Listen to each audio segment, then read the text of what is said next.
क्या बता रहे थे? क्या हो रहा है? धीरे धीरे जनसंख्या कम होते जा रहे हैं। सरेंडर मारना शुरू कर दिया हो क्या सब?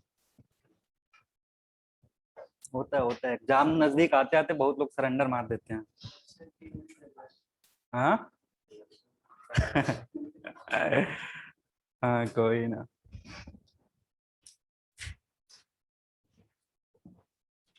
करंट पता करो वहां से। क्यूब पता चल गया ना। चार्ज किसी भी टाइम पे कैलकुलेट कर सकते हो उस इक्वेशन से। जो भी इक्वेशन था। Q equals to CV1 - e⁻² minus T/RC। यही था। और इसको हम क्या से रिप्रेजेंट कर रहे थे? Q0 से।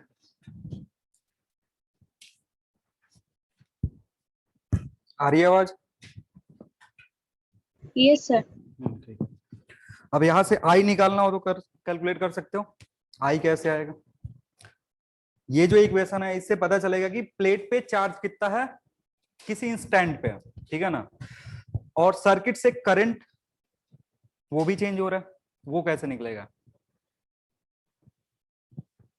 सर्किट में करंट चलेगा ना कुछ देर के लिए, जब तक कैपेसिटर फुल चार्ज ना हो जाए।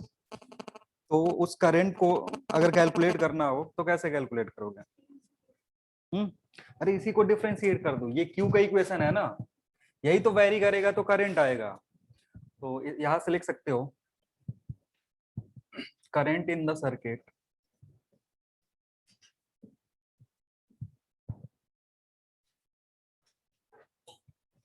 at any instant of time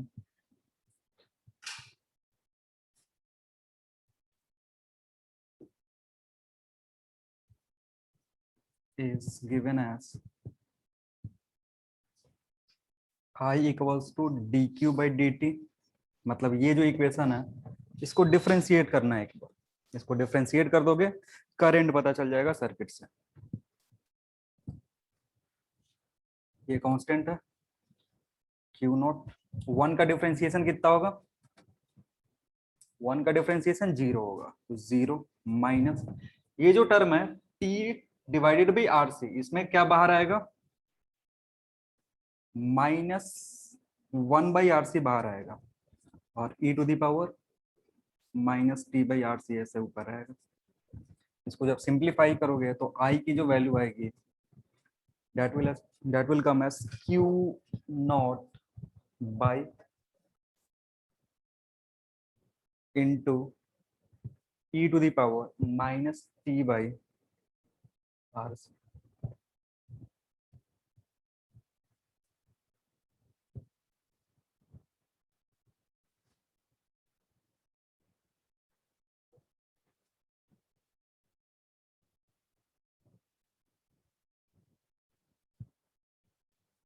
और Q0 अगर तुमको पता होगा Q0 की जगह हमने क्या रखा था? C/V divided by RC e⁻T/RC। C cancel out हो जाएगा। बचेगा I equals to V/R e⁻T/RC। या फिर इसको ऐसे लिख सकते हो I0 e⁻T/RC where I0 is equal to V/R। और ये मैक्सिमम करंट है।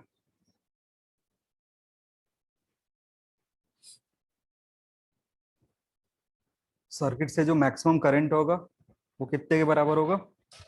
V/R के बराबर होगा।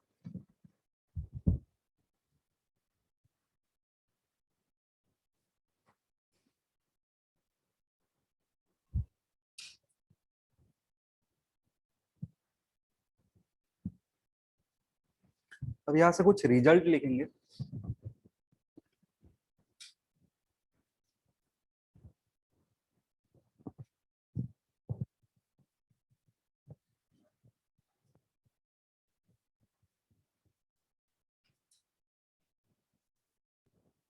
Some important results.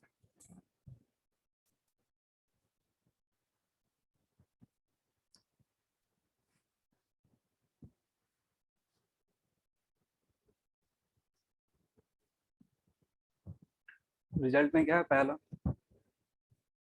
Eight t equals to 0 अगर टाइम 0 था, Q का वैल्यू कितना होगा?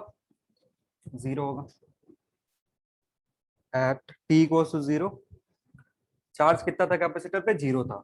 और सर्किट में जो करंट था वो कितना था? आई नॉट, और उसकी वैल्यू कितनी है? V/R। ठीक है, और यही मैक्सिमम करंट था, इसको मैक्सिमम करंट भी बोल सकते हैं। अब यहां से कंक्लूजन क्या है कि when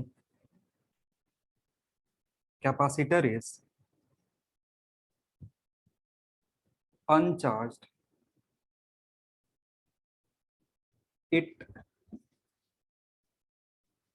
behaves as a wire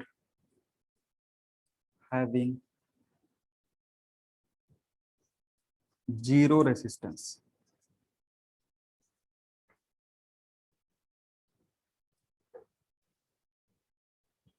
जब कैपेसिटर पे कोई चार्ज नहीं होता, ठीक है, उस इंस्टेंट पे कैपेसिटर कैसे बिहेव करेगा?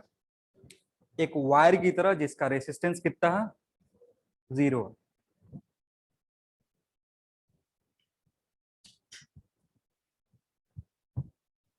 अब धीरे धीरे कैपेसिटर चार्ज गेन करने लगेगा। दूसरा कंडीशन देखते हैं। फॉर T/RC टेंस टू 0, या ऐसे लिख सकते हो, for T tends to infinite. अगर T की वैल्यू बहुत बड़ा हो जाए, जो टाइम है हमने बहुत ज्यादा टाइम दे दिया, तो कैपेसिटर पे जो चार्ज होगा वो कितना होगा? Q is equal to CV, और इसी को हम क्या बोल रहे थे? Q0 या फिर Q max. Capacitor fully charge हो जाता है, ज्यादा टाइम दोगे, स्विच ऑन करके छोड़ दिया, कुछ देर बाद कैपेसिटर क्या हो जाएगा? फुल्ली चार्ज हो जाएगा। अब करंट क्या होगा इसमें? जो सर्किट में करंट है उसकी वैल्यू कितनी होगी? देखो, उसका वैल्यू हमने अभी करंट के लिए इक्वेशन निकाला है। करंट का इक्वेशन क्या था? I equals to I not E to the power minus T/R। Time अगर बहुत ज्यादा कर रहे हो तो इसको ऐसे लिख सकते हो, I not E to the power minus infinity. Time अगर बहुत ज्यादा दे दी है तो e to the power minus infinity, और e to the power minus infinity का मतलब है e to the power infinity, मतलब ये वैल्यू बहुत ज्यादा हो गया, तो ये अप्रोक्सीमेटली कितना होगा? 0। मतलब अगर कैपेसिटर फुल्ली चार्ज हो गया तो सर्किट से करंट कितना हो जाएगा? 0 हो जाएगा। यानी सर्किट में कोई करंट ही फ्लो नहीं करेगा। जैसे ही कैपेसिटर फुल चार्ज हो जाता है, सर्किट में करंट 0 हो जाता है। और करंट 0 होने का मतलब क्या है? कैपेसिटर है वो बिहेव करेगा, लिखना, when capacitor is fully charge,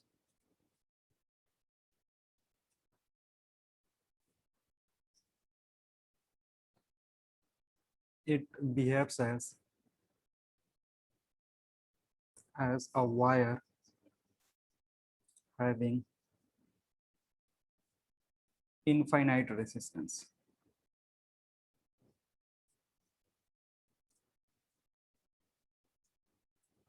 जब कैपेसिटर फुल्ली चार्ज हो जाता है तो इसको क्या बोलेंगे? एक ऐसा वायर बन गया जिसका रेसिस्टेंस कितना? बहुत ज्यादा बढ़ा। ठीक है ना, जब रेसिस्टेंस बहुत ज्यादा बढ़ जाता है तो उस सर्किट से करंट कितना हो जाता है? 0, या हो रहा है वैसा।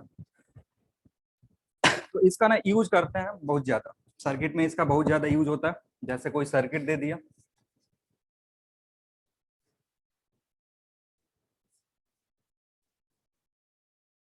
या कैपेसिटर लगा हुआ है, इधर एक बैटरी लगा हुआ है, ठीक है, ऐसा अभी लिखना नहीं। देखो इसमें दे करके, जैसे इसका कैपेसिटेंस ये R1, ये R2 और ये V, ठीक है। तो इस टाइप के जो प्रॉब्लम होते हैं ना, इनसे इनमें से तुमसे पूछता है कि करंट कितना है रेजिस्टेंस के थ्रू, या फिर इसके अक्रॉस पोटेंशियल ड्रॉप बताओ, इसके अक्रॉस बताओ, या इसके अक्रॉस बताओ। ठीक है ना। अब देखो, जो भी सवाल होगा इस टाइप का, उसमें एक कंडीशन दिया रहेगा स्टेडी स्टेट। क्या कंडीशन दिया रहेगा? Steady state. और स्टेडी स्टेट का मतलब होता है कि कैपेसिटर जो है वो फुल्ली चार्ज है। कैपेसिटर क्या है? फुल्ली चार्ज है। मतलब जो भी कंडीशन तुमसे पूछ रहा होगा ना, जो भी सवाल में पूछेगा, वो ऐसे सवाल में बना होगा कि फाइंड द गिवन वेरिएबल मतलब जो भी करंट है या वोल्टेज है एट स्टेडी स्टेट। तो जैसे ये टर्म दिखेगा स्टेडी स्टेट, मतलब हम कैपेसिटर को क्या मान लेंगे, फुल्ली चार्ज। और कैपेसिटर को फुल्ली चार्ज मानोगे तो फुल्ली चार्ज मानते ही कैपेसिटर कैसे बिहेव करने लगता है, इनफाइनाइट रेसिस्टेंस। तो इनफाइनाइट रेजिस्टेंस का मतलब क्या होता है, एक ओपन सर्किट। इनफाइनाइट रेजिस्टेंस का क्या मतलब है, जहां पे कैपेसिटर लगा हुआ ना उसको हटा करके क्या कर देंगे, ओपन कर देंगे। अब ओपन कर दोगे तो इस ब्रांच से जो करंट है वो कितना जाएगा, जीरो। इस ब्रांच से करंट जाएगा ही नहीं, किधर से जाएगा, इधर से, क्योंकि ये क्लोज ब्रांच है, ये ओपन हो गया तो इधर से करंट नहीं जाएगा, लेकिन ये जो है ये क्लोज है अभी भी, तो इधर से करंट जाएगा। तो अब जो भी अभी सवाल करेंगे उसके अकॉर्डिंग, तो जिधर से वोल्टेज ड्रॉप पूछ रहा होगा या फिर तुमको करंट पूछ रहा होगा, और अगर ये टर्म लिखा हुआ है इसका मतलब कैपेसिटर को किससे रिप्लेस करना है, कैपेसिटर को रिप्लेस कर देना है ओपन से। ठीक है। कभी कभी इसी में, एक मिनट सुन लो फिर से, कभी कभी इसी में स्टेडी स्टेट पे नहीं पूछता है, इनिशियल कंडीशन पे पूछता है। ठीक है, इनिशियल कंडीशन कहने का मतलब है कि इधर स्विच लगा देगा, बोलेगा कि अगर जस्ट स्विच को हम ऑन कर रहे हैं, क्या बोलेगा, स्विच को जस्ट ऑन कर रहे हैं तो बताओ इधर से कितना करंट फ्लो हो रहा है। ठीक है, तो जब स्विच ऑन करेंगे ना तो कैपेसिटर पे चार्ज कितना होगा, जीरो। जैसे ही स्विच ऑन करते हैं इनिशियल कंडीशन में कैपेसिटर पे चार्ज कितना होता है, जीरो होता है। और जब कैपेसिटर पे चार्ज जीरो होता है तो ये कैसे बिहेव करता है, एक वायर की तरह जिसका रेसिस्टेंस कितना है, जीरो है। तो अब इस केस में, इनिशियल कंडीशन के केस में हम इसको रिप्लेस करेंगे एक वायर से जिसका रेजिस्टेंस कुछ नहीं होगा। अब जो गिवन सर्किट है इसमें ये दोनों रेजिस्टेंस एक्टिव है, तो करंट उसके अकॉर्डिंग डिस्ट्रीब्यूट होगा, पोटेंशियल भी उसके अकॉर्डिंग डिस्ट्रीब्यूट होगा। तो ध्यान रखोगे जब भी सवाल कैपेसिटर का हो, मतलब आरसी सर्किट का हो, तो ढूंढेंगे दो चीज, एक तो स्टेडी कंडीशन, स्टेडी कंडीशन दिया है कैपेसिटर को हटा करके क्या कर देंगे, ओपन कर देंगे। और अगर इनिशियल कंडीशन दिया हुआ है, मतलब ऐसे बोलेगा जस्ट स्विच इज ऑन, तो जिस पॉइंट पे स्विच ऑन होगा उस पॉइंट पे क्यू की वैल्यू कितनी होगी, जीरो। और जब क्यू की वैल्यू जीरो है तो बिहेव कैसे करेगा, वायर की तरह। ठीक है,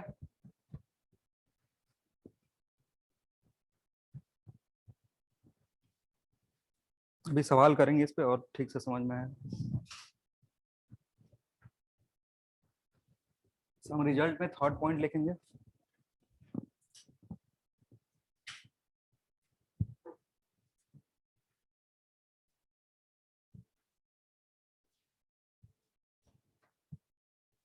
टाइम कांस्टेंट टाउ।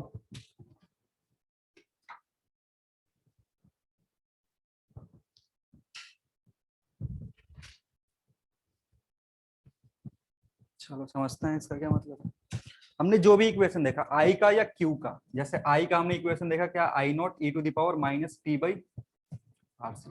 ठीक है, अब देखो ई का पावर कुछ भी होता है, ई का पावर वाई हो, ई का पावर एक्स हो, ठीक है, या ई का पावर समथिंग एम हो, एन हो, कुछ भी हो। तो जो भी पावर वाला टर्म रहता है ना वो क्या होना चाहिए, डायमेंशन लेस होना चाहिए। जो भी ई के पावर में टर्म होता है वो क्या होना चाहिए, डायमेंशन लेस होना चाहिए। यहाँ पे ई के पावर में क्या है, टी बाई आर सी, और टी बाई आर सी क्या होना चाहिए, डायमेंशन लेस होना चाहिए। अब डायमेंशन लेस होने के लिए ऊपर टी मतलब टाइम है, ठीक है, तो अगर इसका यूनिट टाइम के बराबर होगा तभी तो ये एक दूसरे को कैंसिल आउट करके डायमेंशन लेस हो जाएंगे। ठीक है, मतलब ये जो आरसी है ना, ये क्या है, टाइम का यूनिट जस्टिफाई करना चाहिए। इस आरसी को क्या करना चाहिए, टाइम का यूनिट जस्टिफाई करना चाहिए। और चूंकि ये कांस्टेंट है, किसी भी सर्किट के लिए रेजिस्टेंस कांस्टेंट रहेगा और सी भी कांस्टेंट रहेगा। ठीक है, तो आरसी कांस्टेंट है और ये टाइम का यूनिट कैरी कर रहा है, इसलिए इसको क्या बोलते हैं, टाइम कांस्टेंट बोल रहे हैं। किसी भी पर्टिकुलर सर्किट के लिए टाइम कांस्टेंट डिफाइंड होता है, और इसी टाइम कांस्टेंट पे डिपेंड करता है कि जो कैपेसिटर उस सर्किट में लगा हुआ है वो कितने देर में चार्ज होगा। ठीक है ना, क्योंकि आरसी पे डिपेंड करेगा ये टी, अगर टी 10 सेकेंड दोगे और आरसी बहुत छोटा है जैसे 0.001 है तो इसकी वैल्यू बहुत ज्यादा हो जाएगी, कैपेसिटर 10 सेकेंड में ही फुल चार्ज हो जाएगा। आ रही है बात समझ में, तो लिखना time constant, time constant is a property of time constant is a property of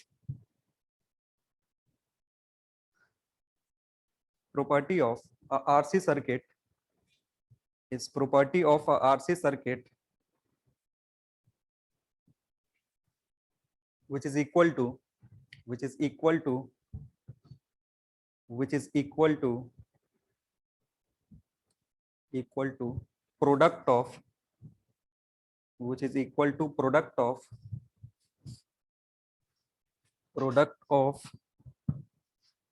resistance of the circuit,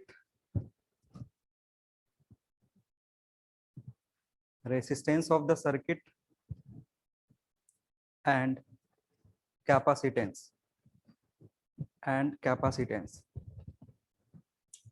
that is tau is equal to RC. कभी कभी प्रॉब्लम में डायरेक्ट टाउ दे देता है, ठीक है, आर नहीं देगा, सी नहीं देगा, सीधे क्या दे देगा, टाइम कांस्टेंट दे देगा। टाइम कांस्टेंट का यूनिट क्या हो सकता है, सेकंड में दे सकता है, मिनट में दे सकता है, या फिर आर में दे सकता है। तो इधर सेकंड मिनट आर ज्यादातर जाता नहीं है, सेकंड तक ही होता है और माइक्रो में ही होता है, तो यूनिट सेकंड ज्यादातर दिखेगा। ये पूछा है बहुत बार, ये पूछा है कि मतलब 4 ऑप्शन दे देता है, उसमें से पूछता है बताओ किसका यूनिट टाइम का है। आर एल ले देता है, आरसी दे देता है, 1/RC दे देता है, R/L ले देता है, ठीक है। तो आरसी का यूनिट क्या होता है, टाइम के यूनिट के बराबर होता है, ठीक है। अभी आगे एक और सर्किट पढ़ेंगे, आरएल सर्किट, जब एसी में जाएंगे तो उसमें भी देखेंगे कि ऐसा टर्म आ रहा है जिसका यूनिट किसके बराबर होना चाहिए, टाइम के यूनिट के बराबर होना चाहिए, ठीक है। अब देखो जो भी हमें इक्वेशन मिला है, दो जो इक्वेशन मिला है उससे हम क्या बना सकते हैं, ग्राफ बना सकते हैं। जो भी हमें इक्वेशन मिला था उससे क्या कर सकते हैं, ग्राफ बना सकते हैं। पहले ग्राफ बनाने से पहले एक सवाल करो, देखना, if time constant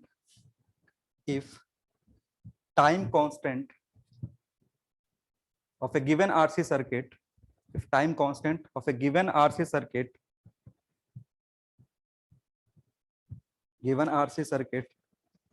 is 90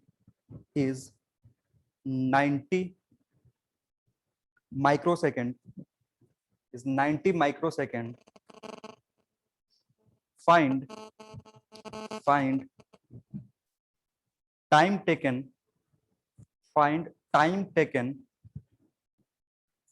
by the capacitor,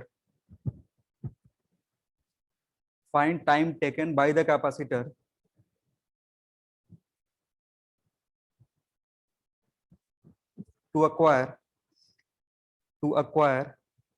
90%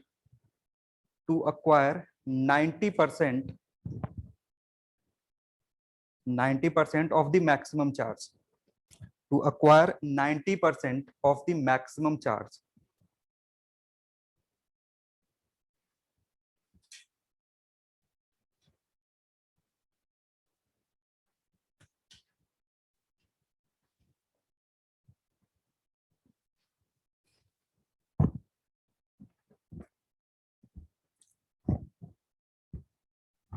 देखो कौन सा इक्वेशन यूज होगा,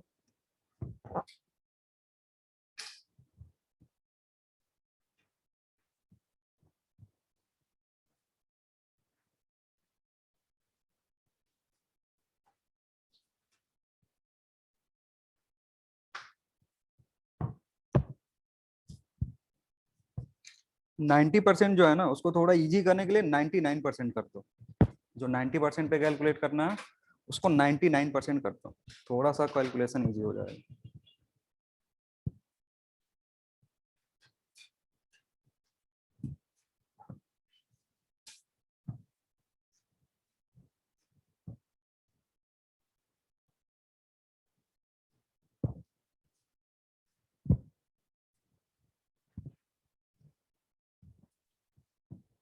सोचो कौन सा इक्वेशन यूज होगा।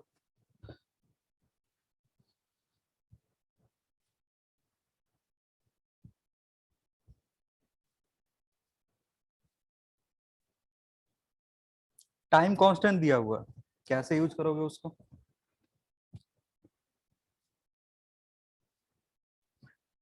कैपेसिटर पे किसी भी इंस्टेंट पे चार्ज निकालने के लिए क्या फॉर्मूला है, Q equals to Q0 1 minus e to the power minus t by tau या RC। टाउ से भी लिख सकते हो और RC से भी लिख सकते हो, क्योंकि टाउ ही क्या है, RC के बराबर, ठीक है। अब देखो तुमको इसमें क्या बोल रहा है ना कि तुमको निकालना है t is equal to what, when Q is equal to 0.99 Q nought. अरे बात समझ में, 99% चार्ज होने का मतलब यही होता है कि मैक्सिमम चार्ज ले कितना सकता है क्यू नॉट, लेकिन हमें कितना पहुंचाना है 99% चार्ज करना है, फुल्ली चार्ज नहीं करना है। तो क्यू की जगह क्या पुट करेंगे, ये वैल्यू पुट करोगे। सो 0.99 क्यू नॉट बराबर किसका हो जाएगा, Q nought 1 minus E to the power minus T by tau. ठीक है, इसको सिंप्लीफाई करोगे क्यू नॉट कैंसिल आउट हो जाएगा, इधर बचेगा e to the power minus T by tau equals to 1 माइनस 0.99, कितना होगा ये 0.01। ठीक है,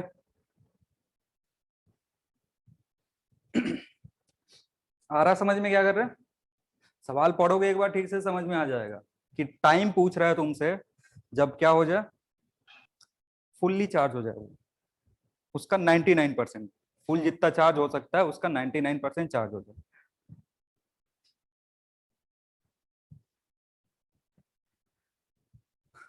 देखो इसको उल्टा कर सकते हो, उल्टा करोगे तो ये हो जाएगा e to the power t by tau is equal to 100 होगा।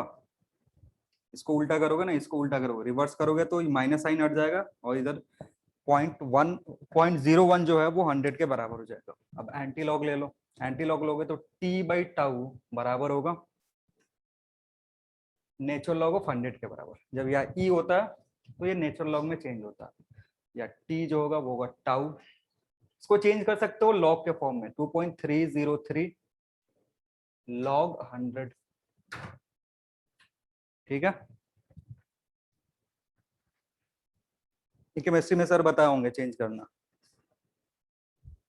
ये कन्वर्जन पता भी होना चाहिए सबको। अब ध्यान से देखो, टाइम टाइम कांस्टेंट इसका वैल्यू दिया तुमको कितना 90, अगर माइक्रो सेकंड में रखोगे तो आंसर जो आएगा वो किस में आएगा, माइक्रो सेकंड में आएगा। 2.303 इंटू लॉग 100 का वैल्यू कितना होता है, लॉग 100 का वैल्यू होता है 2, लॉग 100 कितना होगा 2 होगा।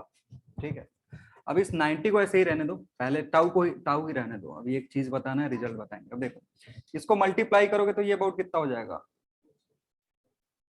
सॉरी 4 टाउ के बराबर। यानी जो भी तुम्हारा कैपेसिटर है ना, कैपेसिटर है उसको 4 टाइम्स ऑफ टाउ दे दोगे, कितना दे दोगे 4 टाइम्स ऑफ टाउ, तो 90% चार्ज होगा। 4.6 टाइम्स ऑफ टाउ दे दोगे तो कितना चार्ज होगा 99% चार्ज होगा। अगर 5 टाइम्स ऑफ टाउ दे दोगे तो फुल्ली चार्ज हो जाएगा। जो भी कैपेसिटर है ना उसको फुल्ली चार्ज होने में कितना टाइम लगता है, about 5 times of time constant. कितना टाइम लगेगा 5 टाइम्स ऑफ टाइम कांस्टेंट। मतलब अगर किसी भी सर्किट के लिए उसका टाइम कांस्टेंट दिया हुआ है तो उसमें 5 से मल्टीप्लाई कर दोगे, जैसे यहाँ पे 90 दिया हुआ था 90 माइक्रो सेकेंड, ठीक है, और उसको तुम 5 टाइम्स दे दोगे 90 का, मतलब मान लो तुमने 500 माइक्रो सेकेंड दे दिया उसको, 500 माइक्रो सेकेंड में वो क्या हो जाएगा फुल्ली चार्ज हो जाएगा। बहुत ही कम वैल्यू है, इसीलिए क्या करते हैं जनरली हम जो कैपेसिटर पढ़े थे ना उसमें सीधे क्या कर रहे थे, कैपेसिटर को फुल्ली चार्ज करके ही पढ़ रहे थे, क्योंकि टाइम गैप बहुत ही कम होता है, माइक्रो सेकेंड मिली सेकेंड में होता है। आ रही बात समझ में। और अगर उसको 10 मिनट दे दोगे तो कैपेसिटर के लिए कैसा फील करेगा, ऐसा लगेगा कि इनफाइनाइट टाइम्स है। आ रही बात समझ में। चलो तो जो भी इसमें आंसर होगा वो टी इंटू 4.6 इंटू 90 से मल्टीप्लाई करोगे जो आंसर आएगा लिख, और इसके नीचे नोट में लिख सकते हो।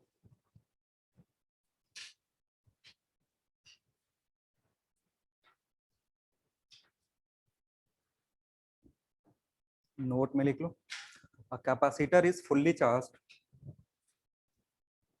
capacitor is fully charged if it is given, if it is given, if it is given a time,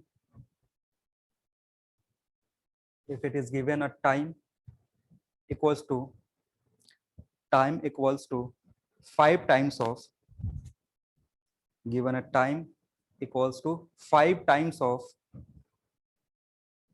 5 times of time constant, 5 times of time constant,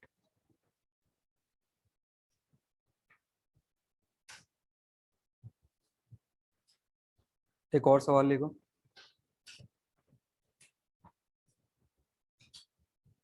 calculate calculate calculate percentage of charge acquired on या stored on, calculate percentage of charge stored on a capacitor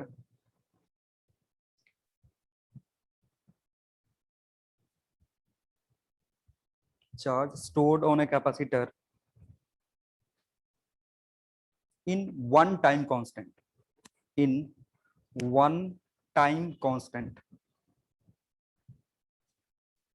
एक time constant में किसी भी capacitor पे कितना percent charge store होगा? कितना? हाँ, नहीं नहीं नहीं, लॉगरिदमिक ग्राफ है। यहां से मत सोचो कि अगर ये 5 टाइम्स में फुल्ली चार्ज हो जा रहा है। ग्राफ लीनियर नहीं है। जो भी इक्वेशन है ना वो एक्सपोनेंशियल इक्वेशन है। लीनियर होता तब तुम बोल सकते थे कि 20 होगा। इक्वेशन है ना तुम्हारे पास, इक्वेशन से सोचो ना।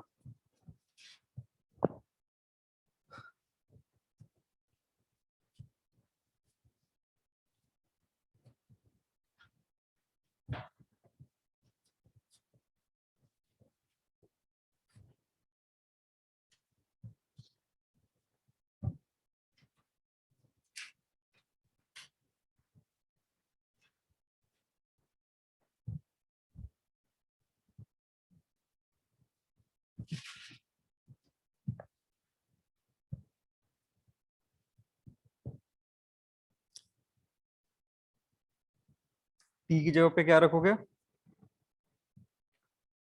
टी की जगह पे टाउ रखो, क्योंकि बोल रहा है ना एक टाइम कांस्टेंट में, मतलब अगर टी की वैल्यू टाइम कांस्टेंट के बराबर है तो फिर चार्ज कितना परसेंटेज स्टोर होगा।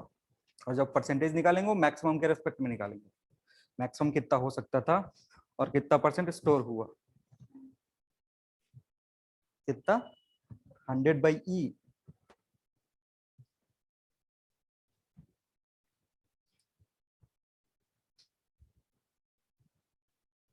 ई का वैल्यू कितना होता? ई का वैल्यू किसी को पता? 2.71 के आसपास। चलो सॉल्व करते हैं। यह इक्वेशन यूज होगा Q equals to Q nought 1 minus E to power minus T by tau. लेकिन यहाँ जो टाइम दिया है वो कितना दिया है? टाउ के बराबर है। सो Q कितना हो जाएगा? Q nought 1 minus E to power -1 होगा। जब इसको सिंप्लीफाई करोगे Q नॉट 1 माइनस ई करके, तो यहाँ से जो आंसर आएगा Q नॉट, Q का जो वैल्यू होगा वो होगा 0.63 Q नॉट। कितना होगा? 0.63 Q नॉट। तो अगर परसेंटेज निकालोगे Q बाई Q नॉट 0.63 के बराबर होगा। परसेंटेज कितना हो जाएगा? इंटू 100, मतलब 63%।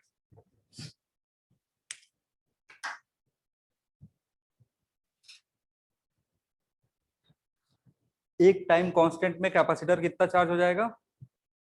63% चार्ज हो जाएगा। ठीक है ना। ये इसलिए हो रहा है क्योंकि जो भी तुम्हारा रिलेशन है वो लीनियर नहीं है। 5 टाइम्स में फुल्ली चार्ज हो जाता है, एक टाइम कांस्टेंट में ही 63% चार्ज हो जा रहा है। मतलब टाइम के साथ साथ जो रेट है वो क्या होता है? डिक्रीज होता है। अभी ग्राफ प्लॉट करेंगे तो दिखेगा।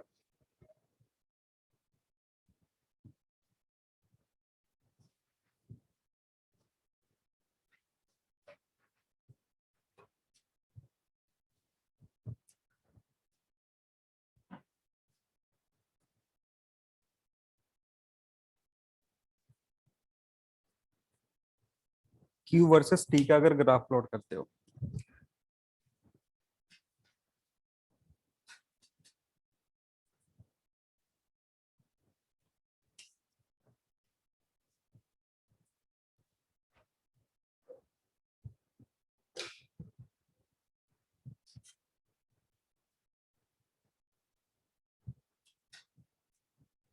पता है किसी को? ऐसा ग्राफ होता है, एक्सपोनेंशियली इंक्रीजिंग ग्राफ। ये क्यू नॉट है, इसको टच नहीं कराते हैं क्योंकि इसके लिए टाइम जो है वो अनडिफाइंड है। अबाउट 5 टाइम्स होता है, लेकिन एग्जैक्टली नहीं बोल सकते कि एग्जैक्टली 5 टाइम्स लेगा, 10 टाइम्स लेगा, कितना लेगा, वो अनडिफाइंड है।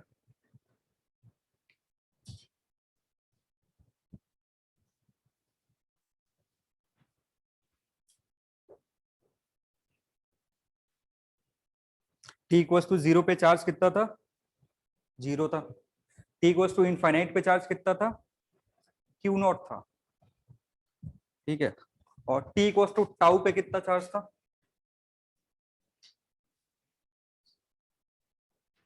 0.63 क्यू नॉट।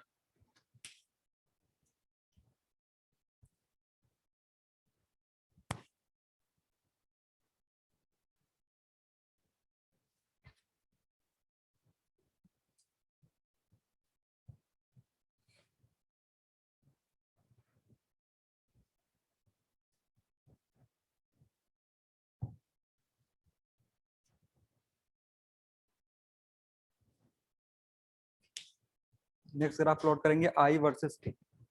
चार्ज कैसे इंक्रीज हो रहा है कैपेसिटर पे वो देख लिए ग्राफिकली, और इक्वेशन पहले ही देख लिए थे। अब graph of I versus T, मतलब जो भी सर्किट है उसमें करंट कैसे वेरी कर रहा है उसका इक्वेशन हमने देखा है। अब क्या चाहिए? ग्राफ कैसा दिखेगा उसका।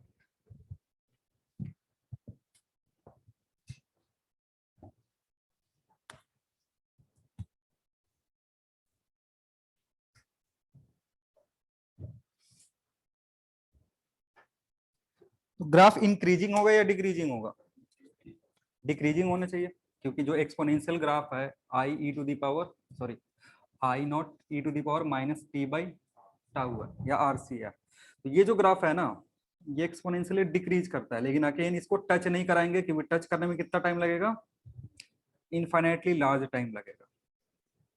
एक्सपोनेंशियली डिक्रीज करता है ग्राफ। यहाँ पे जो करंट होगा वो आई नॉट के बराबर होगा, क्योंकि टाइम टी इक्वल टू 0 पे करंट कितना था? आई नॉट था। टाइम एक्सिस से टच नहीं कराएंगे क्योंकि करंट आई 0 अनडिफाइंड टाइम पे होता है, वो हमें पता नहीं होता एग्जैक्टली उसका वैल्यू।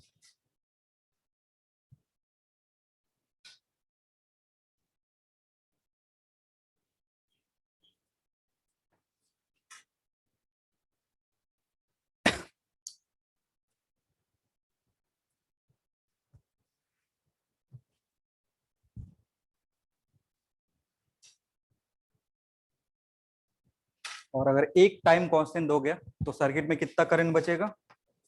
37% बचेगा। ठीक है ना। अब देखो यहाँ पे होता क्या है कि चार्ज जो है ना वो टाइम के साथ क्या हो रहा है? इंक्रीज हो रहा है। करंट टाइम के साथ क्या हो रहा है? डिक्रीज हो रहा है। और अगर एक टाइम कांस्टेंट दे रहे हो तो दोनों प्रोसेस का 63% कंप्लीट होता है। दोनों प्रोसेस का क्या होगा? 63% कंप्लीट होगा। क्यू पहले 0 था, इंक्रीज 63% से कर गया, इतना हो गया। और ये 63% से डिक्रीज हुआ, डिक्रीज होकर के कितना बचेगा? 63% से ये डिक्रीज हुआ है, डिक्रीज होने के बाद बचेगा कितना? 0.37%। आ रही बात समझ में? तो एक टाइम कांस्टेंट में कोई भी प्रोसेस इंक्रीजिंग का हो या डिक्रीजिंग का, वो कितना परसेंट कंप्लीट होता है? 63% कंप्लीट होता है। तो चार्ज इंक्रीज करता है तो 63% से इंक्रीज करके कितना हो जाता है? 0.63 क्यू नॉट। करंट डिक्रीज होता है तो 63% से डिक्रीज करेगा तो बचेगा कितना? 0.37 आई नॉट। आई नॉट क्या है? मैक्सिमम करंट जो हो सकता था। और क्यू नॉट क्या है? मैक्सिमम चार्ज जो स्टोर हो सकता था। क्लियर है?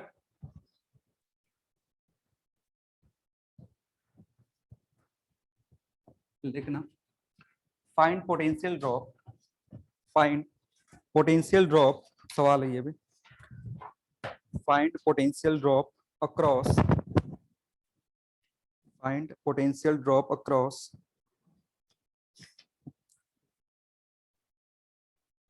अक्रॉस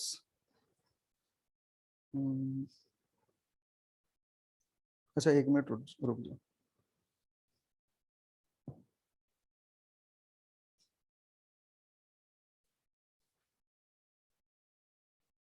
अच्छा ये फाइंड को लिख के वहां इफ कर दो, फाइंड को हटा के इफ कर दो। If potential drop across, if potential drop across,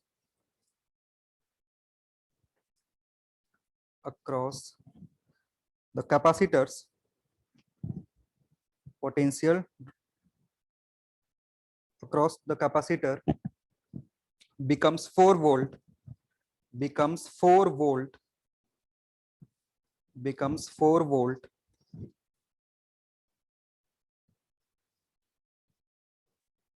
then find time taken for this process, then find time taken for this process for the given circuit, for the given circuit, for the given circuit. Circuit अभी draw करेंगे.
और initially जो था वो capacitor अनचार्ज था, मतलब उस पे चार्ज जीरो था.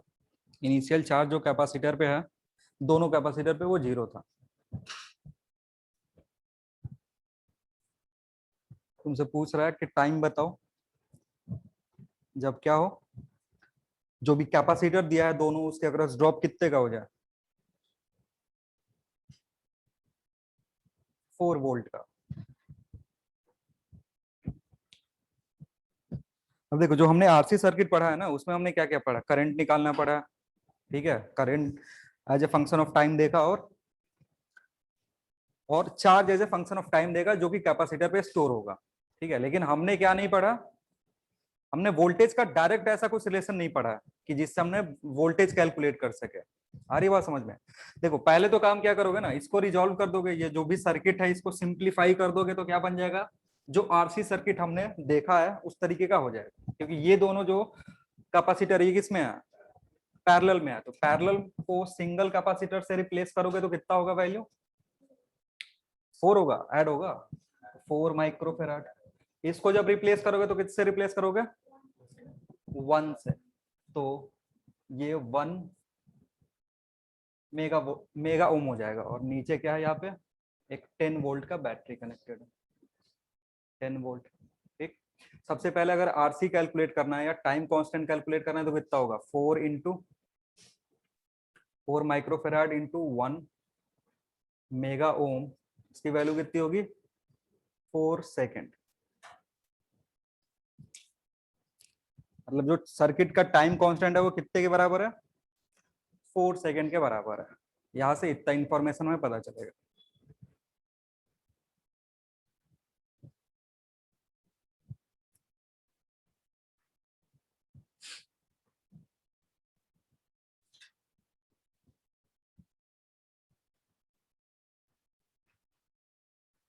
ठीक है. अब हमें क्या पूछ रहा है कि हमें टाइम चाहिए जब इसके अक्रॉस का जो पोटेंशियल ड्रॉप है वो कितना हो जाए, 4 वोल्ट. तो और कैपेसिटर के अक्रॉस ड्रॉप कितना है, 4 वोल्ट है, तो रेसिस्टेंस के अक्रॉस ड्रॉप कितने का होगा, 6 वोल्ट का होगा. हाँ या ना, होगा.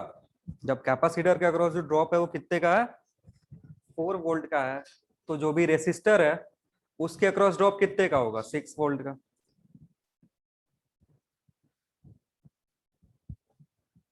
अब हमारे पास जो इक्वेशन है वो करंट का, यहां से करंट जो फ्लो होगा उसका इक्वेशन है हमारे पास, I equals to I not E to the power minus T by tau. ये इक्वेशन है हमारे पास.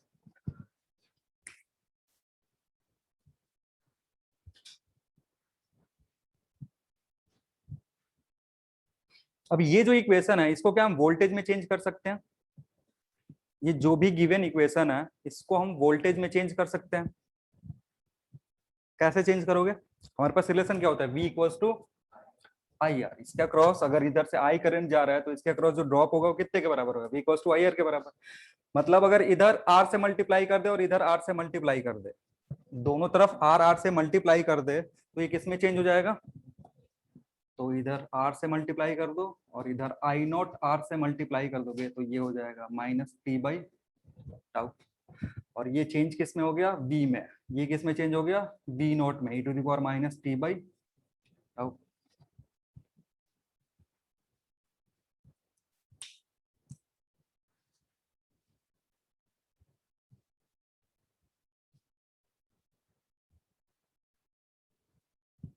नहीं समझ में आ रहा है क्या कर रहे हैं?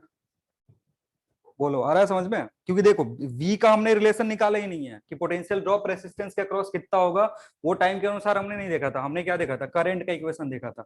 लेकिन अगर करंट है, रेसिस्टेंस का वैल्यू पता है, तो हम R से मल्टीप्लाई कर देंगे तो किस में चेंज हो जाएगा? वोल्टेज में। दोनों तरफ R से मल्टीप्लाई करें। अब जो कंडीशन है उसके अकॉर्डिंग हमें 4 वोल्ट किसके अक्रॉस दिया हुआ है? कैपेसिटर के अक्रॉस। लेकिन ये रिलेशन किसका बता रहा है, कैपेसिटर के अक्रॉस या रेसिस्टेंस के अक्रॉस? ये जो वोल्टेज है ना, ये किसके अक्रॉस है? रेसिस्टेंस के अक्रॉस है, क्योंकि हमने यहाँ पे किससे मल्टीप्लाई किया? R से मल्टीप्लाई करा। इसमें कंफ्यूज नहीं होना, इसमें गलती हो जाती है। ये सारा सिंप्लीफाई करने के बाद भी बच्चे इसको 4 रख के सॉल्व करके गलती कर देते हैं।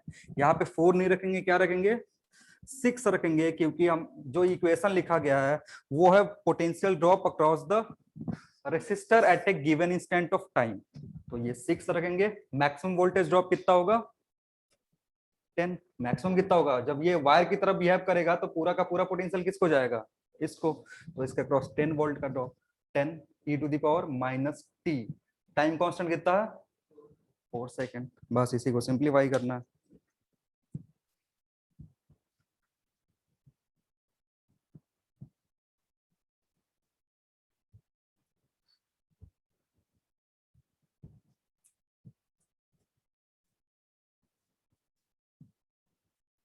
इसको उलट सकते हो, 10/6 कितना हो जाएगा? e to the power t/4, या फिर 10/6 is equal to t/4। So t जो होगा वो होगा 4 ln 10 माइनस 6। देखो ये आईआईटी में पूछा हुआ सवाल था। आईआईटी में 2010 में पूछा गया था, ठीक है। और जो आईआईटी वाले होते हैं ना, इसके लिए परेशान नहीं करते हैं कि log 10 log 6 का वैल्यू रट के रखो।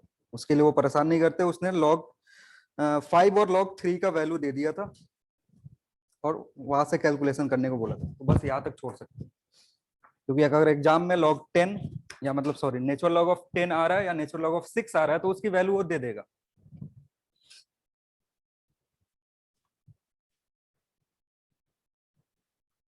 आईटी वाले ने क्या करा था? आईटी वाले ने नेचुरल लॉग ऑफ 5 और नेचुरल लॉग ऑफ 3 का वैल्यू दिया था। क्यों? क्योंकि इसको सिंप्लीफाई करोगे तो ये 5 हो जाएगा और ये तो इधर कितना आएगा?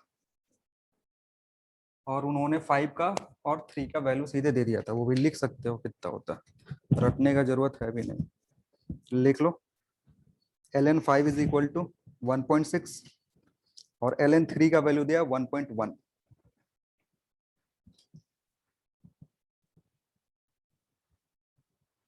1.6 और 1.1, तो कितना टाइम लगेगा? 2 सेकेंड में इसके अक्रॉस जो पोटेंशियल ड्रॉप है वो कितने का हो जाएगा? 4 वोल्ट का हो जाएगा।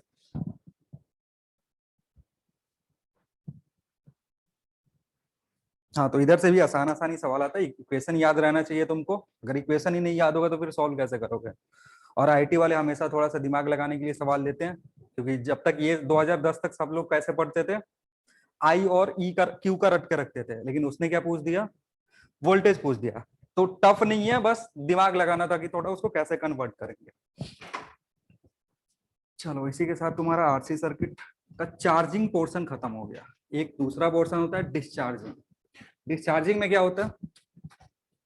कैपेसिटर फुल्ली चार्ज होगा और जब उसके अगेंस्ट कोई लोड लगाओगे तो कैपेसिटर जो एनर्जी स्टोर करके रखेगा वो क्या करेगा? सप्लाई करेगा। ठीक है, तो नेक्स्ट लिखना discharging of discharging of RC circuit, discharging of RC circuit.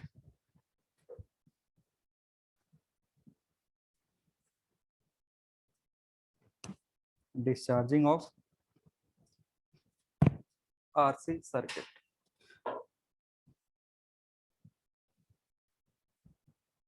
लिखना। a charged a charged capacitor, a charged capacitor behaves as, a charged capacitor behaves as a battery, as a battery, as a battery when it is connected, when it is connected, when it is connected to an external resistance, connected to an external resistance।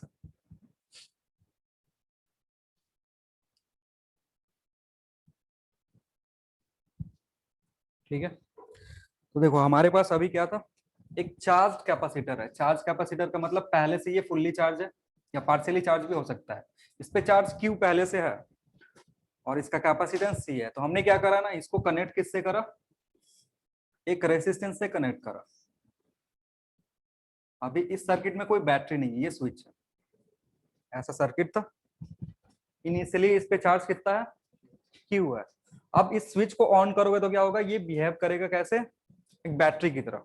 ठीक है, और किसी भी instant पे इसका potential निकालोगे कि ये कितने पोटेंशियल से इसको सप्लाई करेगा, कितना पोटेंशियल सप्लाई करेगा, तो उसकी वैल्यू कितनी होगी, Q इक्वल्स टू CV होता है ना। तो V जो होगा वो कितने के बराबर होगा, Q बाई C के बराबर होगा। मतलब इससे जो पोटेंशियल सप्लाई होगा इसको, उसकी वैल्यू कितनी होगी, Q बाई C। अब यहाँ पे क्या है ना, ये जो Q का वैल्यू है ये डिक्रीज होता है टाइम के साथ, क्या होगा, डिक्रीज होगा, क्योंकि ये चार्ज जो स्टोर करके रखा हुआ है, अब सप्लाई किसको कर रहा है, इधर से करंट फ्लो होगा और यहाँ रेसिस्टेंस है, तो करंट फ्लो होगा तो वर्क डन करना पड़ेगा। वो वर्क किसके चलते होगा, कैपेसिटर के चलते होगा। तो अब अगर वर्क डन करेगा तो इसकी क्यू की वैल्यू ग्रेजुअली क्या होगी, डिक्रीज होगी। तो ये पोटेंशियल टाइम के साथ चेंज होगा, और अगर पोटेंशियल टाइम के साथ चेंज हो रहा है तो इससे जो करंट फ्लो होगा वो भी टाइम के साथ क्या हो रहा होगा, चेंज हो रहा होगा। आ रही बात समझ में। तो यहाँ पे हमें दो चीज निकालना है, ये जो क्यू है वेरी कर रहा है टाइम के साथ, वो कैसे वेरी कर रहा है, और करंट टाइम के साथ कैसे वेरी कर रहा है, जो चीज पहले हमने कैलकुलेट करा हुआ है। आ रही बात समझ में, लिखना। ये ड्रॉ कर लो पहले।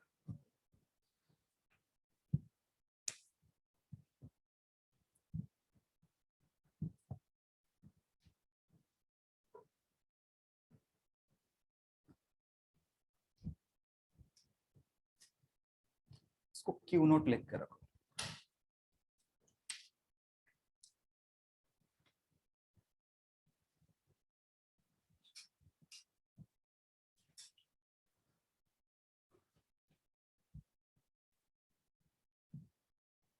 ठीक है, और अगर करंट का डायरेक्शन मैंने ऐसा दिया हुआ है, तो ये जो प्लेट होगा ये कैसा होगा, पॉजिटिव प्लेट, ये जो प्लेट होगा वो नेगेटिव प्लेट होगा।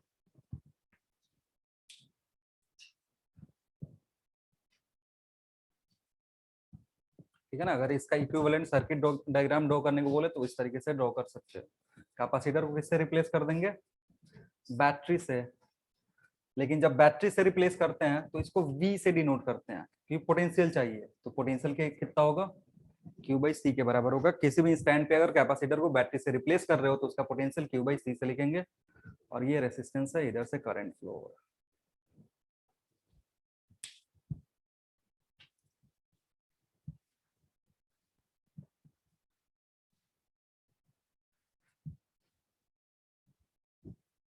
तो इनिशियल कंडीशन देखते हैं।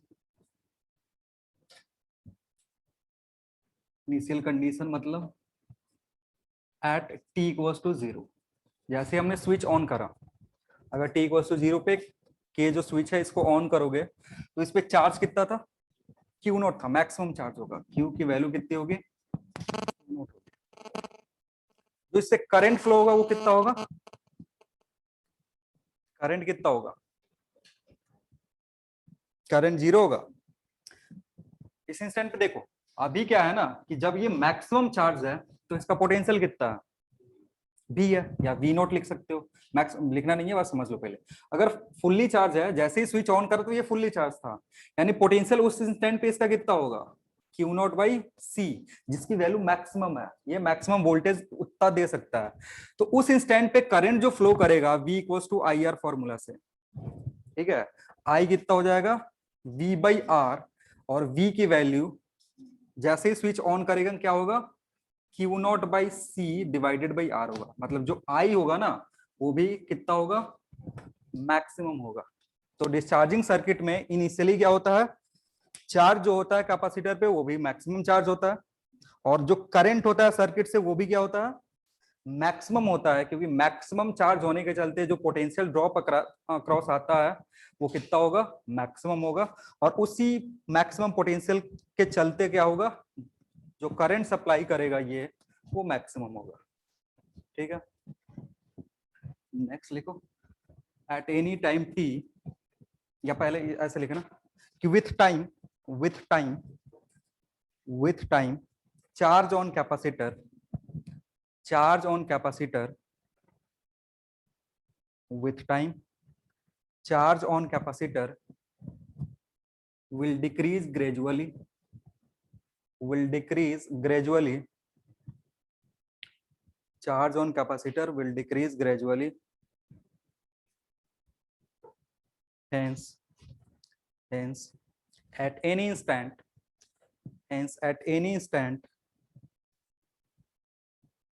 it can be calculated with the help of, hence at any instant it can be calculated with the help of Kirchhoff's law, with the help of Kirchhoff's law. Let at t equals to t, q is equal to q, I is equal to I. Zero पे Q note था, आई note था, किसी arbitrary time पे है, Q की value कितने के बराबर है, क्यू के बराबर ही, वेरिएबल है वो, और आई की वैल्यू कितने के बराबर है, आई के बराबर है, दोनों वेरिएबल है। तो जब सर्किट ड्रॉ करोगे तो सर्किट कुछ इस तरीके का होगा कि इस पे चार्ज कितना है, क्यू है, रेसिस्टेंस आर, इधर से करंट कितना जा रहा है, आई जा रहा है। तो अगर इधर से अगेन ये सप्लाई कर रहा है तो ये पॉजिटिव और ये नेगेटिव। हमारा काम क्या है अब, किरचॉफ्स लॉ अप्लाई करना।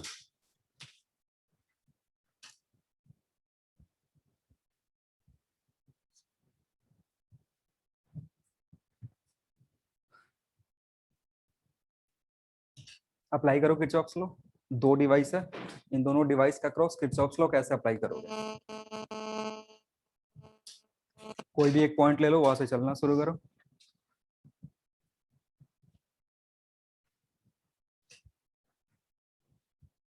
कहीं से भी स्टार्ट कर सकते हो, यहाँ से, यहाँ से, यहाँ से, यहाँ से, कहीं से भी।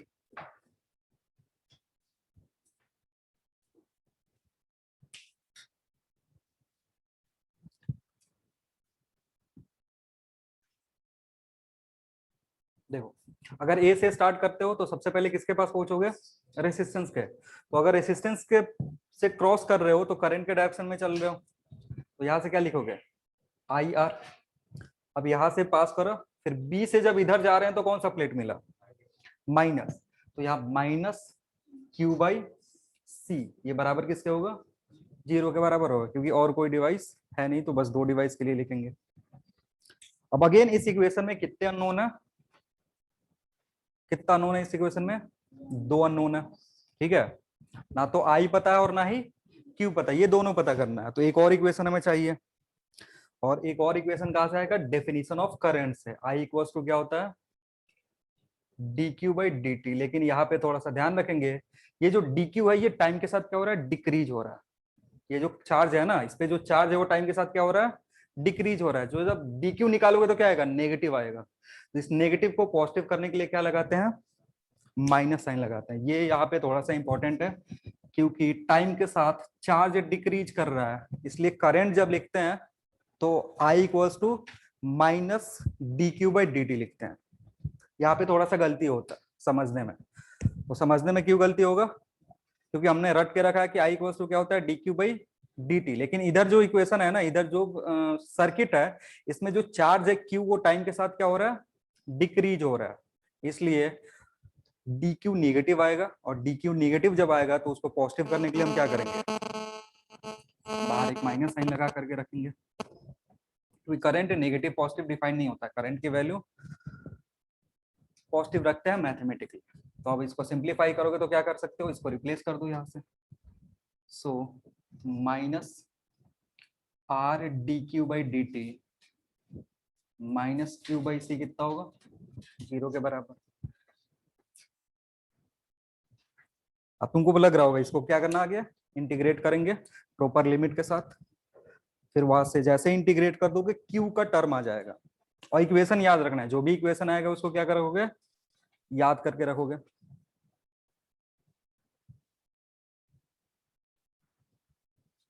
चलो इसको सिंप्लीफाई करना, सिंप्लीफाई करोगे तो ये होगा D Q by D T is equal to Q by R C. अब क्यू वाले टर्म को एक साथ ला लो तो d Q by q, sorry minus आ रहेगा, minus d t by R C. बस रीअरेंज करा है ताकि इंटीग्रेशन कर सके, इंटीग्रेशन करने के लिए ना जो भी एक जैसे टर्म होते हैं उनको एक तरफ लाना होता है, तो क्यू को डी क्यू के साथ लाएंगे और बाकी जो टर्म है वो टाइम के साथ लिखेंगे। अब क्या काम होता है, इंटीग्रेट करते हैं both side with proper limit. अगर लिमिट लेके सॉल्व नहीं करोगे तो फिर क्या आएगा, कांस्टेंट आएगा, फिर उस कांस्टेंट को इनिशियल कंडीशन लेकर के रिप्लेस कर सकते हो, लेकिन बार बार क्यों करना, वो सारा काम कैलकुलेशन बढ़ जाता है, इसलिए हम सीधे पहले से ही लिमिट रख देते हैं।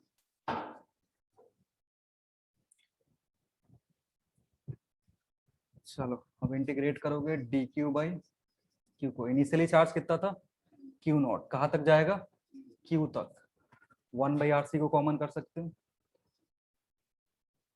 इधर क्या बचा डी टी, टाइम 0 से टी तक,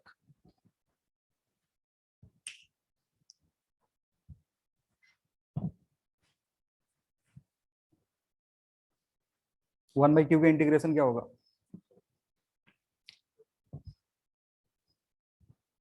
नेचुरल लॉग ऑफ क्यू,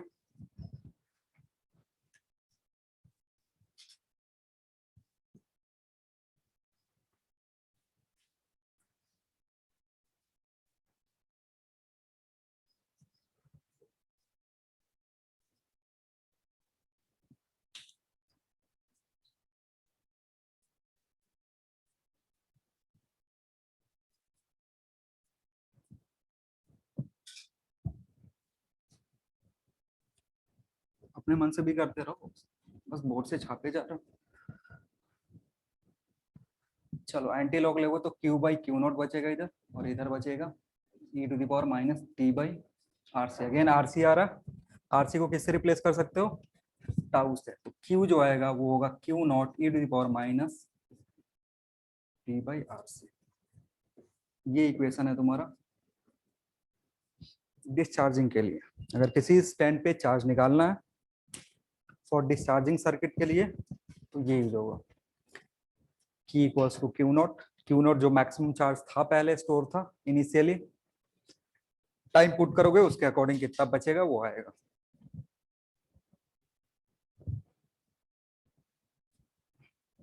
तो ये चार्ज दिया, करंट कैसे निकालोगे, and I is equal to minus d Q by D t, so I जो होगा वो हो जाएगा Q not by R C, minus minus plus, ये आप ऐसे रख के लिखो पहले, माइनस क्यू नॉट बाहर है, जब इसको डिफ्रेंशिएट करोगे तो माइनस 1/RC बाहर आएगा, e to the power minus T by R C. तो आई जो होगा minus minus plus q by R C e to the power minus T by R सी।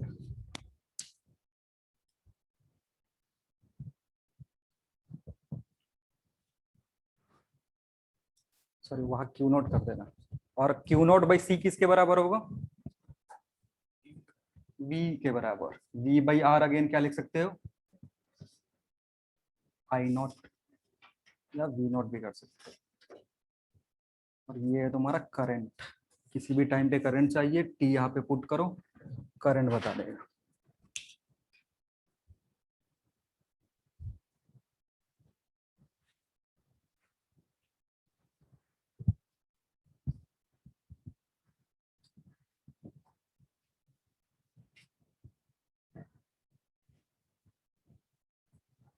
जल्दी से ग्राफ प्लॉट कर लो।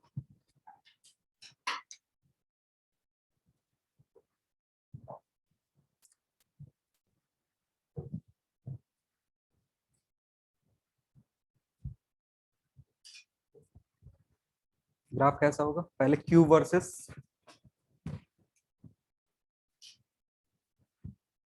पी का प्लॉट करेंगे।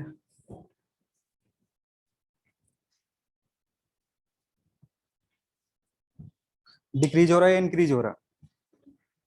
डिक्रीज होगा क्योंकि टी इक्वल्स टू 0 पे गया था,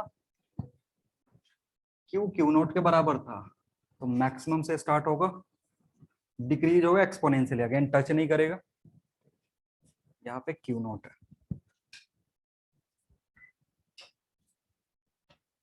इसलिए इसको डिस्चार्जिंग सर्किट बोलते हैं, क्योंकि चार्ज जो भी है वो टाइम के साथ क्या हो रहा है? डिक्रीज हो रहा है। और अगर एक टाइम कांस्टेंट दोगे, तो एक टाइम कांस्टेंट के लिए कितने से फॉल हो जाएगा? 63% से, तो बचेगा कितना? 37%, यानी 0.37 क्यू नोट बचा रह जाएगा।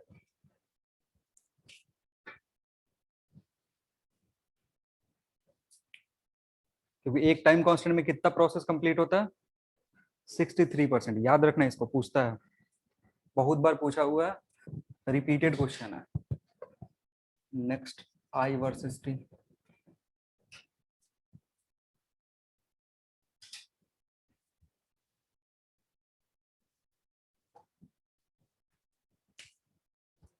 आई का भी ग्राफ सेम टू सेम होता है इसमें, क्योंकि करंट भी टाइम के साथ डिक्रीज करेगा।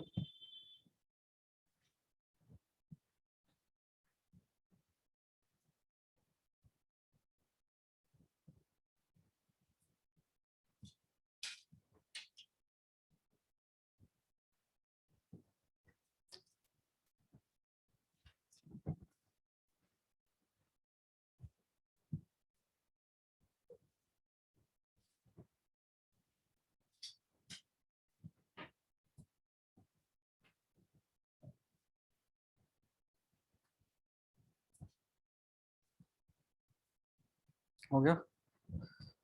हाँ, तो इसमें चार, जो भी तुम्हारा आरसी सर्किट है उसमें चार इक्वेशन है, चार ग्राफ है, और टाइम कांस्टेंट है, ये सब याद रखोगे। नेक्स्ट हेडिंग लिखो, galvanometer, ammeter and voltmeter.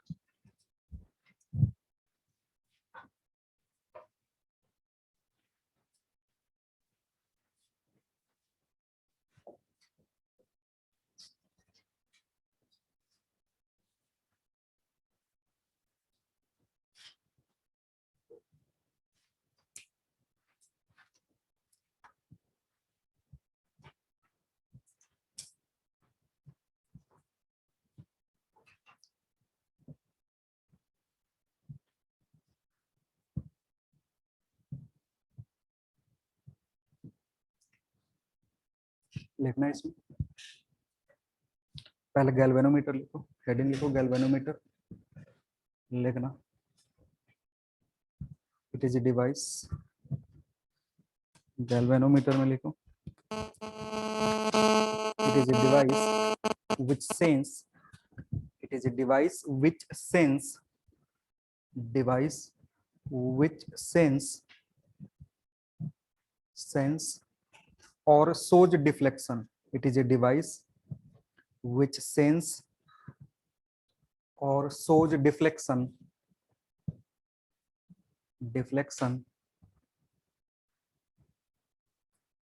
when there is current, when there is current, shows deflection when there is current in a given circuit.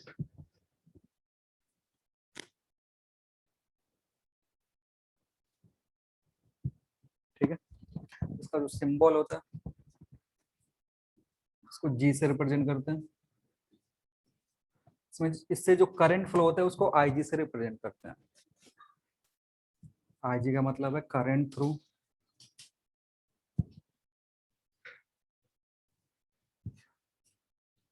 Galvanometer coil.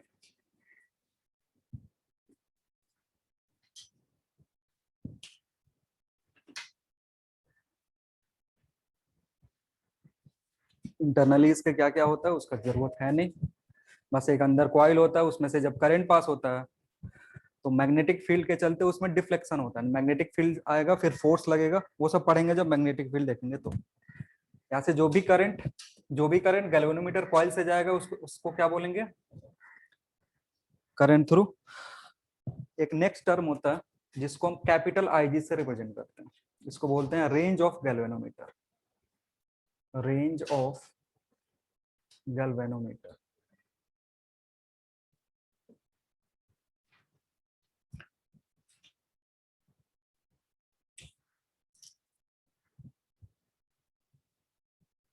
और रेंज क्या होता है लिखना है इसके नीचे, it is the maximum current, it is the maximum current, it is the maximum current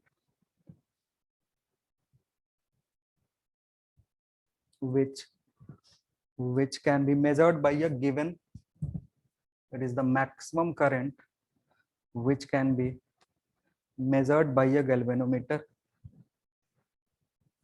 measured by a galvanometer। और इसका एक और डिफिनेशन भी होता है, और it is the current, or it is the current, or it is the current for which, or it is a current for which a galvanometer shows, for which a galvanometer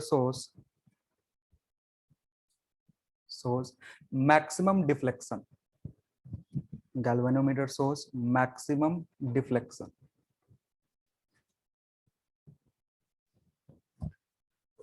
deflection, जो needle होता है ना, needle का कुछ ना कुछ maximum deflection होगा। जैसे बाइक, जो पहले नीडल वाला बाइक आता था जिसमें मीटर लगा होता था, उसका मैक्सिमम डिफ्लेक्शन कितना तक होता था, 140। स्प्लेंडर का अगर बाइक देखे हो तो उसमें मैक्सिमम 140 तक जाता था, ठीक है ना। कुछ कुछ बाइक होता था उसमें 120 तक भी होता था। तो मतलब अगर 140 पे चलाओगे तो क्या होगा, हाँ हाँ, मतलब मैक्सिमम डिफ्लेक्शन शो करेगा। और 150 पे चलाओगे तो 150 पे चलाओगे तो फिर ना तुम रहोगे ना गाड़ी, ठीक है। अब देखो यहाँ पे भी सेम चीज होता है, जैसे ये आईजी है ना, आईजी के लिए मैक्सिमम डिफ्लेक्शन शो करेगा। जैसे होता क्या है कि अगर तुमने कैलिब्रेशन कर दिया, उससे ज्यादा करंट मिल गया गैल्वेनोमीटर को, क्या होगा, कॉइल खराब हो जाएगा, ठीक है। मतलब जो भी गैल्वेनोमीटर है इतना मेजर कर सकता है, इतना सेंस कर सकता है, इससे आगे का सेंस नहीं कर पाएगा। अब दिक्कत क्या है इसके साथ, ये आईजी की जो वैल्यू है इस गैल्वेनोमीटर कॉइल के लिए अप्रोक्सीमेटली जो रेंज होता है वो 100 मिली एम्पियर से 1000 मिली एम्पियर तक होता है, ठीक है ना, बहुत कम है। आईजी का जो वैल्यू है कितना होगा, अगर नॉर्मल गैल्वेनोमीटर कॉइल है बस, तो कितना करंट मेजर कर सकता है, 100 मिली एम्पियर से लेकर के 1000 मिली एम्पियर तक। मतलब इसको अगर एम्पियर में चेंज करोगे तो ये 1 एम्पियर है और ये 0.1 एम्पियर है, ठीक है। लेकिन जो भी हमारा सर्किट है जनरल लाइफ का, उसमें से जो करंट दौड़ता है क्या होता है, उसकी वैल्यू इससे तो बहुत ज्यादा होता है। तो गैल्वेनोमीटर हम यूज कर नहीं सकते हैं सेंस करने के लिए, फिर क्या यूज करेंगे। अब ये जो काम है ना गैल्वेनोमीटर का यूज क्या होता है, ये जस्ट हल्का सा भी करंट अगर किसी सर्किट में होगा ना तो डिफ्लेक्शन शो करेगा, पता चल जाएगा। जैसे हम लोग जॉकी वाले केस में कर रहे थे, वहां पे हम क्या यूज कर रहे थे, गैल्वेनोमीटर, क्योंकि थोड़ा सा भी करंट होगा वो क्या कर लेगा, मेजर कर लेगा इजिली। ये मैक्सिमम है, तो इससे मिनिमम का भी कर सकता है ना। ये 0.1 एम्पियर है, तो इससे मिनिमम का तो करेगा, मैक्सिमम इतना मेजर कर रहा है तो 0.01 भी कर सकता है। तो हमारा काम क्या है कि अगर सर्किट में बड़ा करंट जा रहा है तो इसको यूज कर ही नहीं सकते, क्योंकि जैसे ही आईजी का वैल्यू गिवन जो वैल्यू है उससे ज्यादा हो गया तो क्या हो जाएगा, वो कॉइल बर्न हो जाएगा, फिर वो काम नहीं करेगा। तो इसको मॉडिफाई करते हैं, और जब मॉडिफाई करते हैं गैल्वेनोमीटर को तो क्या मिलता है, एमीटर मिलता है। हम मॉडिफाई करते कैसे हैं, वो लिखना हेडिंग में, एमीटर। एमीटर नेक्स्ट हेडिंग है तुम्हारा एमीटर, लिखना। Ammeter is a device, ammeter is a device which is used, ammeter is a device which is used to measure, which is used to measure, which is used to measure current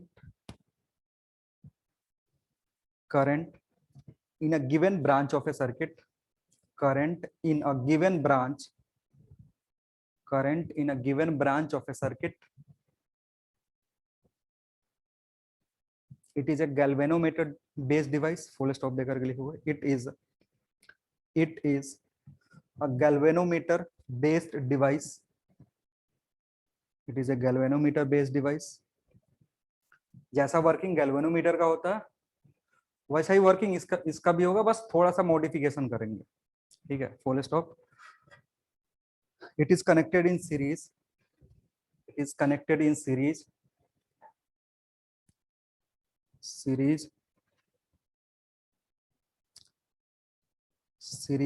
in the branch, connected in series in the branch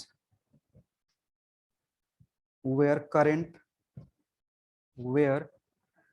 current has to be obtained, has to be obtained। जिस branch में current obtain करना है उसमें इसको कैसे connect करेंगे, series में connect करेंगे। अब लिखना, to convert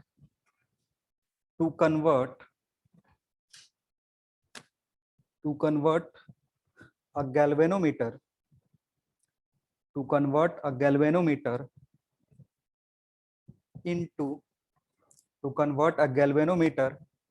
into an ammeter,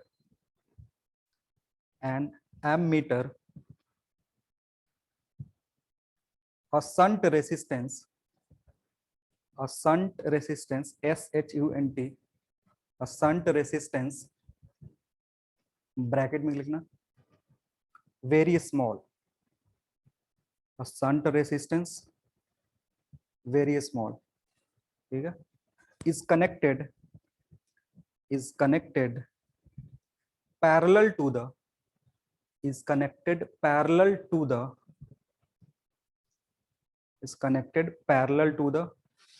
galvanometer coil, is connected parallel to the galvanometer coil।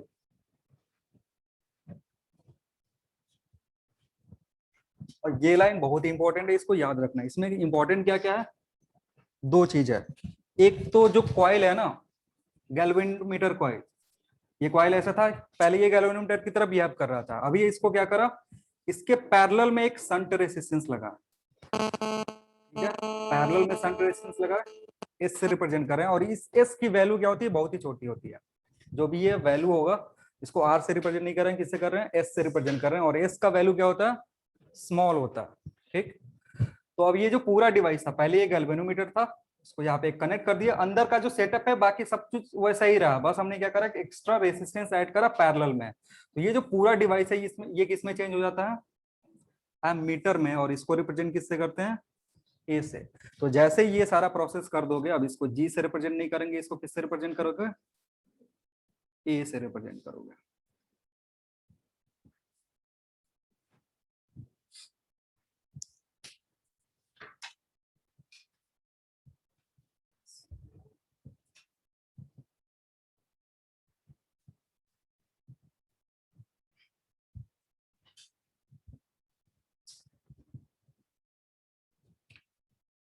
अब देखेंगे कैसे आई का वैल्यू जो है, या जो भी तुम्हारा रेंज है, वो इंक्रीज कैसे हो रहा है, ठीक है। अब देखो, अगर करंट यहां से जाएगा, करंट को दो ब्रांच मिलेगा, ठीक है, कौन कौन सा, एक इधर से ब्रांच, इधर से भी जा सकता है और इधर से भी जा सकता है। तो इधर से जो करंट जाता है उसको किससे रिप्रेजेंट करते हैं, आईजी से। तो अगर आईजी इधर गया तो इधर कितना जाएगा, आई माइनस आईजी, ठीक है।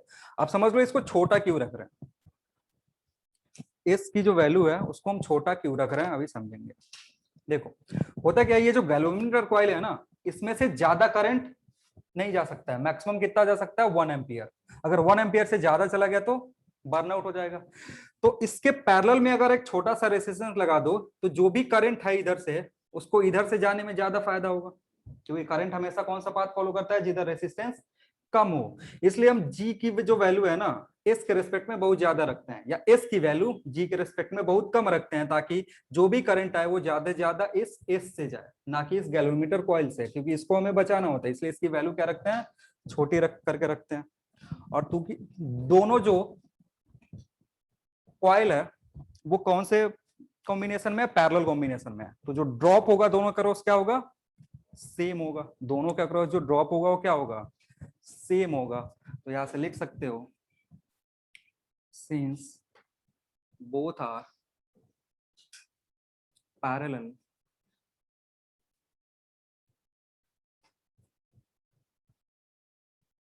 Ig into G is equal to I minus Ig into S।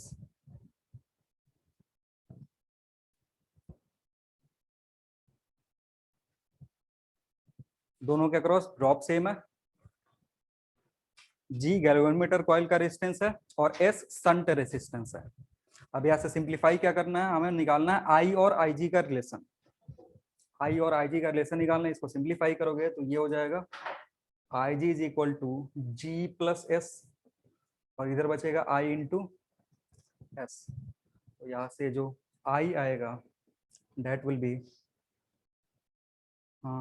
1 plus G by S into Ig।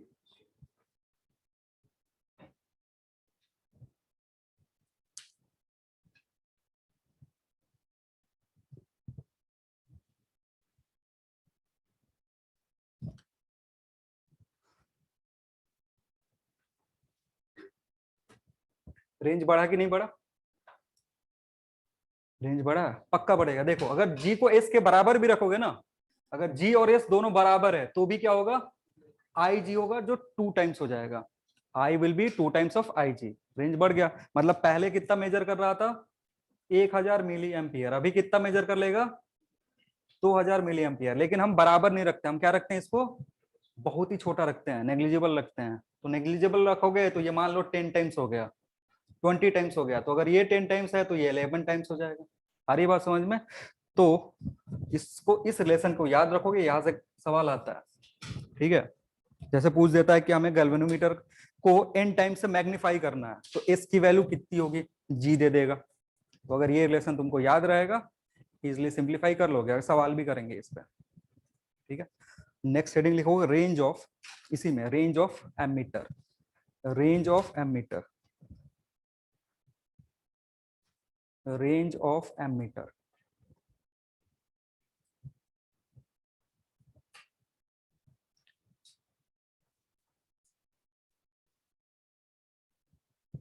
जो एमीटर का डेफिनेशन, जो गैल्वेनोमीटर के लिए डेफिनेशन था, वही डेफिनेशन क्या होगा?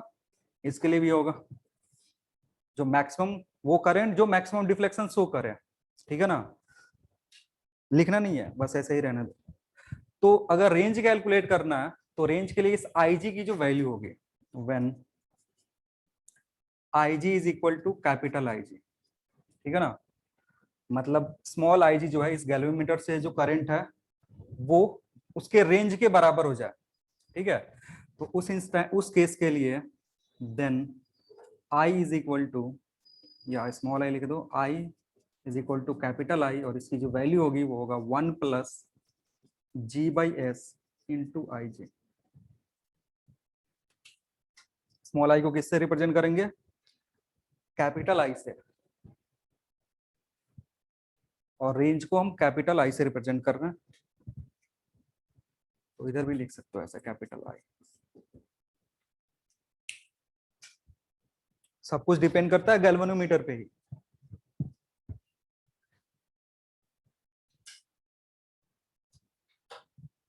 चलो तो फिर आज के लिए इतना ही। बल्ब और वोल्टमीटर नेक्स्ट क्लास में पढ़ेंगे। Thank you everyone.